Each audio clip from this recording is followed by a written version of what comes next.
เอาคือได้ยินข่าวว่าอันเหรียญมันลดก็พากันเศร้าหลายแล้วติอย่าเฝ้าเศร้าอย่าเฝ้าเศร้าพญายมากแล้วสิให้อีกอยู่แล้วสิให้โบนัสหลายอยู่เด้หมดเจ้าเศร้าก็สิเอาเบิดเด้อเศร้าบ่ได้เด้ได้ยินข่าวแล้วหลายคนนี่บ่อยากเฮ็ดบ่อยากทำพะนะเพิ่นว่าจักข่อยก็เฮ็ดคือเก่าแหละพี่น้องข่อยก็ยังเฮ็ดคลิปให้หมู่เจ้าเบิ่งหัวเราะคือเก่าน่ะอย่าเฝ้าเศร้าเด้อสู้กันกันเฮ็ด10 ปี20 ปีก็สิได้อยู่หรอคนละเหรียญสู้เอาเด้อพี่น้องเงินดีเงินเหรียญสหรัฐเงินเหรียญยูโรเงินเหรียญยูโรได้เงินดี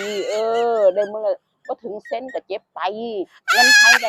ด้100วันได้วันน้อย300วันน้อย300กว่าบาทวันน้อย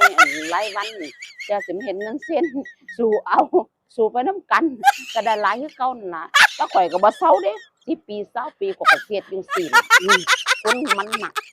มันบ่คือกันคนมันมักเนาะเฮ็ดไปคือเก่าเดี๋ยวข้อยสิส่งไปให้หมู่เจ้าเฮ็ดเบิ่ง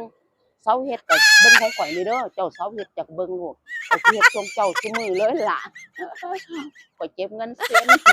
เงินร้อยก็เก็บคือเก่าล่ะแล้วจากเงินเซ็นแล้วก็สิไปเก็บเงินร้อยพู้นล่ะอยู่หม้องข้อยอยู่พู้นแถวสุขุมวิทพู้นเด้อข้อยอยู่หั่นล่ะเซาเฮ็ดหยังมันสู้ไป